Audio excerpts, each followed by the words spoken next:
Hello बच्चों, तो कल हम लोगों ने ब्लीचिंग पाउडर और सोडियम बाइकार्बोनेट के बारे में पढ़ लिया था। दो कंपाउंड और पढ़ने हैं हम लोगों को, जिसके यूज़ और मेथड ऑफ प्रिपरेशन बार बार आते हैं एग्जाम में।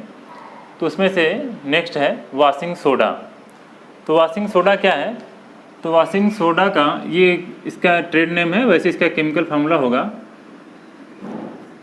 Na2CO3 × 10H2O। ये जो 10H2O है ये वाटर ऑफ क्रिस्टलाइजेशन है। मतलब जब किसी साल्ट में वाटर के मॉलिक्यूल एसोसिएटेड होते हैं तो उसको हम लोग वाटर ऑफ क्रिस्टलाइजेशन बोलते हैं, या ऐसे साल्ट जो होते हैं उनको हम लोग हाइड्रेटेड साल्ट बोलते हैं। अभी इसको हम लोग एक अलग टॉपिक के रूप में पढ़ लेंगे। तो ये वॉशिंग सोडा है। मेथड ऑफ प्रिपरेशन क्या होगा? हम लोगों के ज़्यादातर में ऐसे ही पढ़ना है, मेथड ऑफ प्रिपरेशन पढ़ना है, उसके यूज पढ़ने हैं। तो मेथड ऑफ प्रिपरेशन क्या है? तो ये जो सोडियम कार्बोनेट है Na2CO3 है, अगर इसका हम लोग सैचुरेटेड सोल्यूशन बनाएं और फिर रिक्रिस्टलाइजेशन हो। ये सैचुरेटेड सोल्यूशन का क्या कॉन्सेप्ट होता है? इसका मतलब है कि अगर हम लोग सोडियम कार्बोनेट का एक्वा सोल्यूशन बनाएं और सैचुरेटेड बनाएं, सैचुरेटेड मतलब जब इसमें और ज़्यादा सोडियम कार्बोनेट ना घोला जा सके, तो ऐसा हम लोग 9th में चैप्टर में पढ़ चुके थे। तो क्या होगा कि जब अपने मैक्सिमम या कंसंट्रेशन में होगा या थोड़ा और हीट करके हम लोग मैक्सिमम अमाउंट जब इसका डिजॉल्व कर लेंगे, जब इसको कूल किया जाएगा तो फिर से इसके क्रिस्टल बनते हैं। क्रिस्टलाइजेशन प्रोसेस में यही होता है कि सैचुरेटेड सोल्यूशन बनाया जाता है, फिर उसको कूलिंग की जाती है तो वो फिर से क्रिस्टल बनने लगते हैं, यानी कि सेटल डाउन होने लगते हैं। तो जब फिर से सेटल डाउन होता है सोडियम कार्बोनेट तो इस रूप में होता है। यानी होता क्या है कि ये सोडियम कार्बोनेट का जब रिक्रिस्टलाइजेशन होता है तो इसमें कुछ इस तरह से रिएक्शन हो जाता है और ये बन जाता है Na2CO3 × 10H2O। सैचुरेटेड सोल्यूशन से रिक्रिस्टलाइजेशन किया जा रहा है। तो ये मेथड ऑफ प्रिपरेशन हो गया। अब इसके यूज क्या है? और हाँ, ये चीज़ जो है अगर इसको हम लोग हीट करेंगे तो वाटर के मॉलिक्यूल निकल भी सकते हैं। तो इसका मेथड ऑफ प्रिपरेशन हो गया। और इसका यूज में क्या है? इसका यूज होता है manufacturing of glass, paper etc। इस तरह से ग्लास, पेपर, फाइबर इन सब के बनाने में होता है। और क्या है? Removing permanent hardness of water, ये इंपॉर्टेंट यूज है। Removing permanent hardness of water, ठीक है। और क्या यूज है? हैव डिटर्जेंट प्रॉपर्टी,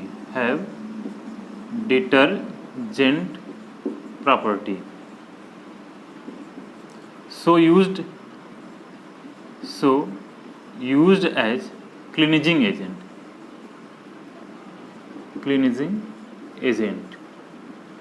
और क्या यूज हो सकते हैं? इधर ऊपर लिख दे रहे हैं, शायद दिख न रहा हो। और है manufacturing of sodium compounds like preparation of sodium compounds like borax. ये जीके वगैरह का क्वेश्चन है। बोरेक्स, इसका फार्मूला होता है Na2B4O7 × 10H2O। Na2B4O7 × 10H2O। तो इस तरह से वॉशिंग सोडा है, छोटा सा टॉपिक है। फार्मूला याद रखना हम लोगों को। मेथड ऑफ प्रिपरेशन कैसे करना है? सोडियम कार्बोनेट के सैचुरेटेड सोल्यूशन का जब क्रिस्टलाइजेशन होता है तो वॉशिंग सोडा का फॉर्मेशन होता है। ये इसके यूज है। बस इसमें इतना ही पढ़ना है। फिर हम लोगों का प्लास्टर ऑफ पेरिस,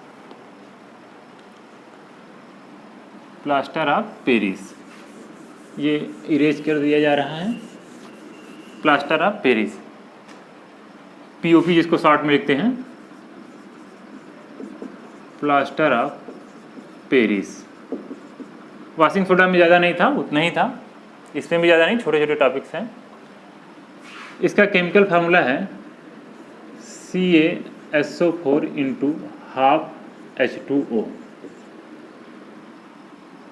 या इसी को हम लोग बोलते हैं calcium sulphate hemi hydrate, hemi मतलब half, hydrate means water, hemi hydrate, hemi hydrate. अब यहाँ पर जो इसका फार्मूला है, इसमें वाटर मालिक्यूल जो है वो हाफ है, लेकिन कभी भी कोई मालिक्यूल या एटम आधा नहीं हो सकता है। इसलिए जो इसका फार्मूला है इसको हम लोग ऐसे भी लिखते हैं, मतलब इसमें 2 से मल्टीप्लाई कर देंगे तो ये हो जाएगा 2CaSO4 × H2O। तो या तो ऐसे लिखें तो भी सही है, ऐसे लिखेंगे तो भी सही है। ये इसका फार्मूला है। बनता कैसे है? बनता ऐसे है, ये फार्मूला समझ में आया ना, CaSO4 × ½ H2O है, वाटर मालिक्यूल का आधा है, इसलिए 2 से मल्टीप्लाई करके ऐसे भी लिखा जा सकता है। बनता कैसे है, मेथड ऑफ प्रिपरेशन क्या है इसका? तो जिप्सम को हीट किया जाता है 100 डिग्री सेल्सियस पर, उसी को आप केल्विन में भी बदल सकते हैं तो 373 आ जाएगा। तो जिप्सम का फार्मूला क्या होता है? तो CaSO4 × 2H2O, इसको हीट किया जाएगा 100 डिग्री सेल्सियस और 373 केल्विन पर, तो ये बनता है CaSO4 × ½ H2O + 3/2 H2O, ऐसे लिख सकते हैं। या वहीं का आंसर अगर आप फार्मूला यहाँ चेंज करके लिखना चाहते हैं तो वैसे लिख सकते हैं। तो यहाँ पर हम लोगों को 2 कर देना पड़ेगा, बाकी जगह भी 2 कर देना पड़ेगा, तो वैसे भी लिख सकते हैं। इसका मेथड ऑफ प्रिपरेशन हो गया। इसका यूज क्या है? तो यूज होता है प्लास्टर करने में और खिलौने वगैरह बनाने में। यहाँ से क्वेश्चन कैसे पूछा जाता है? इसका बहुत ज़्यादा यूज है, जब बोन वगैरह ब्रेक करती हैं तो डॉक्टर्स यूज करते हैं इसका प्लास्टर बनाने में। और इससे जो क्वेश्चन आता है, क्वेश्चन ये आता है कि जो ये प्लास्टर ऑफ पेरिस है, इसको हम लोग एयर टाइट कंटेनर में क्यों रखते हैं? होता क्या है कि अगर इसमें मॉइस्चर पहुंच जाएगा तो ये फिर से जिप्सम बना लेगा। जिप्सम जो कि बहुत ही हार्ड होता है, ये हार्ड होता है, ये पाउडर के फॉर्म में होता है। अगर इसमें मॉइस्चर की एंट्री हो जाएगी तो क्या होगा? ये फिर से जिप्सम में कन्वर्ट हो जाएगा, फिर ये यूज करने लायक नहीं रह जाएगा। तो इसीलिए इसको हम लोग एयर टाइट कंटेनर्स में ही रखते हैं। ठीक है, तो ये हो गया प्लास्टर ऑफ पेरिस। अब इसके बाद एक छोटा सा टॉपिक है वाटर ऑफ क्रिस्टलाइजेशन, उसको भी कवर कर लिया जाए। Water of crystallisation,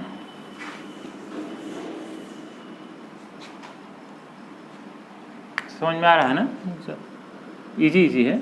water of crystallisation, अभी जो 10 मालिक्यूल लगे थे या अभी यहाँ जो हाफ वाटर मालिक्यूल था, उसी को हम लोग वाटर ऑफ क्रिस्टलाइजेशन बोलते हैं। वाटर ऑफ क्रिस्टलाइजेशन ये क्या है?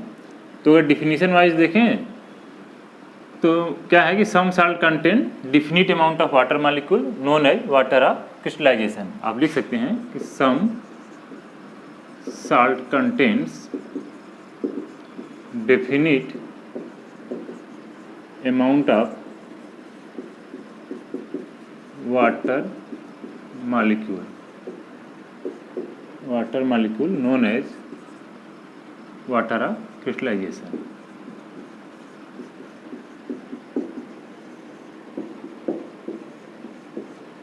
ठीक, इसके एग्जाम्पल्स क्या क्या हैं देखिए। हम लोग बहुत सारे एग्जाम्पल, अभी हम लोग सोडियम कार्बोनेट पढ़ रहे थे और भी हैं। 2 जो ज़्यादा इंपॉर्टेंट है जैसे ये हैं CuSO4 × 5H2O। अब जो भी साल्ट होंगे अगर उसमें वाटर का मालिक्यूल अटैच्ड है तो उसको हम लोग बोलेंगे हाइड्रेटेड साल्ट, और जब ये वाटर मालिक्यूल नहीं अटैच रहेगा तो उसको बोलेंगे हम लोग एनहाइड्रस। जैसे ये है कॉपर सल्फेट, तो कॉपर सल्फेट को अगर हम लोग हीट कर दें तो ये ऐसे कन्वर्ट हो जाएगा CuSO4 + 5H2O। तो यहाँ पर ये जो है इसको हम लोग बोलेंगे हाइड्रेटेड कॉपर सल्फेट है, और ये क्या है? ये एनहाइड्रस है, ये एनहाइड्रस है, एनहाइड्रस कॉपर सल्फेट है। और यहाँ क्या हो रहा है, इसी से क्वेश्चन पूछे जाते हैं। ये जो हाइड्रेटेड कॉपर सल्फेट है ये कैसा है? ये ब्लू कलर का है, जबकि ये कैसा है? ये वाइट कलर का है। ये ब्लू कलर का है और इसका नाम है ब्लू विट्राल।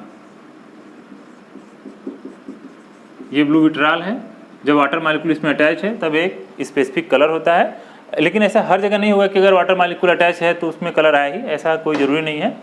कहीं कहीं पर जब वाटर मालिक्यूल अटैच होता है तो उसमें एक स्पेसिफिक कलर रहता है, जैसे यहाँ पर ब्लू कलर रहता है।